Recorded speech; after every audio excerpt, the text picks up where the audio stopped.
Já, ég ætla að lesa bara hérna aðeins úr daglegt líf eftir Ellen G. White. Það er dagurinn í dag og það er tveir, og svo ætla ég líka að lesa úr öðrum degi, smávegis. Hvort sem þér etið eða drekkið eða hvað sem þið gjörið, þá gjörið það allt Guði til dýrðar. Til þess að varðveita heilsu er hófsemi í öllum hlutum nauðsynleg. Hófsemi í starfi, hófsemi í mat og drykk.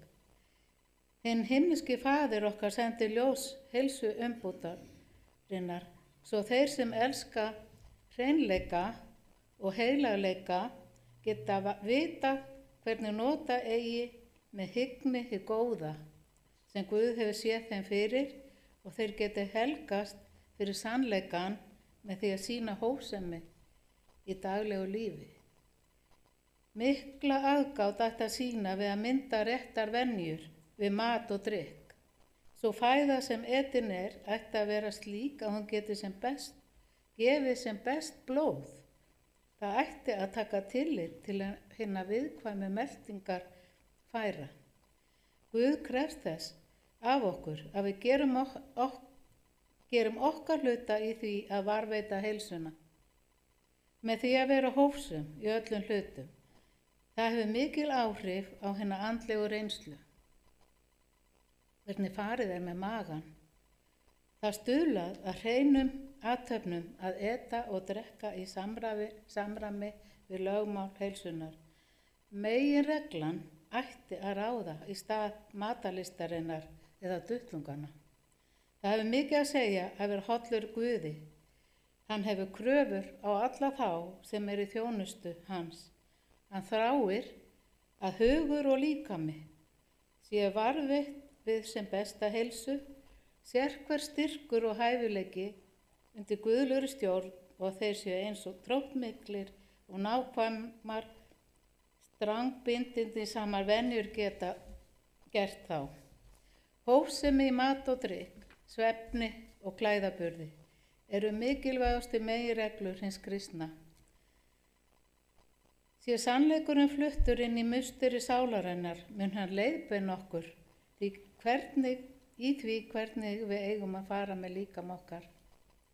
Því betur sem þú virðir lögmál heilsunar, þeim mun skýrara getur þú gert freistingarnar og staðið gegn þeim og þeim mun skýrar getur þú greint gildi þess sem eilíft er.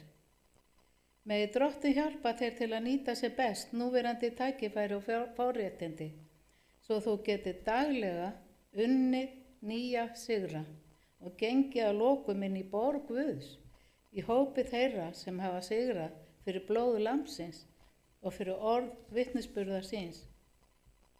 Og mér langar líka að lesa hérna þetta. Það veri stöðugur í bæninu og árvarkrir í henni og þakkið. Það er Kólubrif, get ég ekki sagt þetta.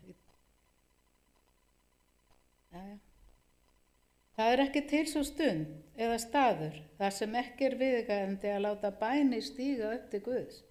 Það er ekkert sem getur hindrað okkur frá því að lyfta hjörtum okkar upp til Guðs í einlegri bæn, í mannþyrpingun á götunni, í miðjum viðskiptastarfi getum við sent bæn upp til Guðs og beðið guðlega leiðsögn. Við getum talað við Jesú við göngum eftir veginum og hann segir, ég við hægri hönd þér. Við getum haft samfélag við Guð í hjörtum okkar.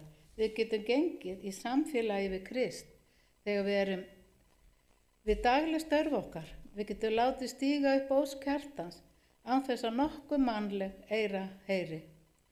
En það orð getur ekki dáið út í þögn, né týnst. Ekkert getur drekkt frá sálarinnar. Hún heyrist upp yfir skarkala strætisins, yfir vélaskrölti. Það er Guð sem við tölum við og bæn okkar er heil. Sérhverri einlægni bæn náð og styrk verður svarað. Biðið Guð að gera fyrir ykkur það sem þið getið ekki gert sjálf. segir Jesú allt.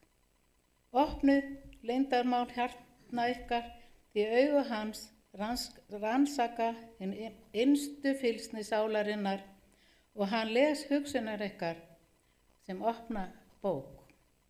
Þegar þið hafi beðið þá hluti sem nauðsynlegur eru velferð sálna ykkar, skuli þið trúa að þið fáið það og þið munu öðlast þá. Takið á móti gjöfum hans af öllu hjarta, því að Jesú dó til þess að hinni dýrmættu hlutur himinsins væri ykkar eign og þið gætið að lokum eignast heimili með hinnum himnestu englum í ríki Guðs.